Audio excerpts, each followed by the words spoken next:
wenyewe wamenipa record zote za skill. Nimekuja nazo hapa. Nimekubaliana nao ya kwamba tafadhali, kama wewe umepewa barua, usipande gari uende Kakamega. Sitakuwa ni vizuri? Yeah. Tunataka tusuluhishe haya maneno hapa. Tunataka tuongee na DC kwa sababu DC ndio chairman wa Land Board. Si DC ndio chairman? Yeah. Akiwa na hao wakasa, akiwa na chief na assistant chief, ili wafanye mkutano na wale wasaba wamekuwa affected. Sawa sawa? Ili wasihangaishwe. Jambo la pili, nimeomba ya kwamba serikali itoe statement ya kila mtu. Na hii statement ikiletwa, tunataka iletwe kwa ofisi ya DC.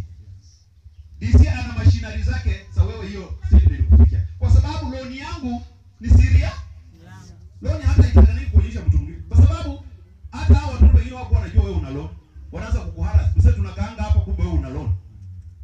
Tafadhali wafanye vitu kwa heshima. Kwa sababu wase wetu wameenda miaka.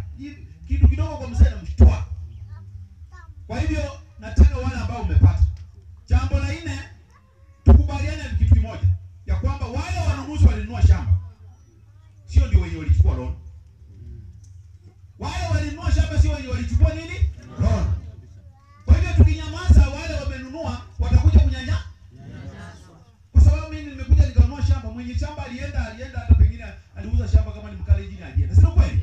Mimi sikujua wakati walifanya, mimi nimekuja tu kuna niko na title ya.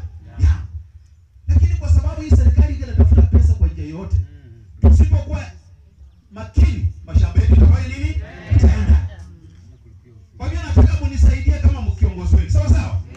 Tufanye haya maneno kwa njia iliyo sawa. Kwa hivyo mimi nimeenda kushughulikia wakati nilisikia manduru. Nikasema sasa mimi hao watu wote na mimi hapa ndio wananipigianga kura. Si wataniwacha nje?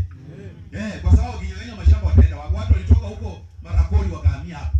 Wengine walitoka huko Chwele Wakugusu. Hata ukimuuliza ulitoka wapi?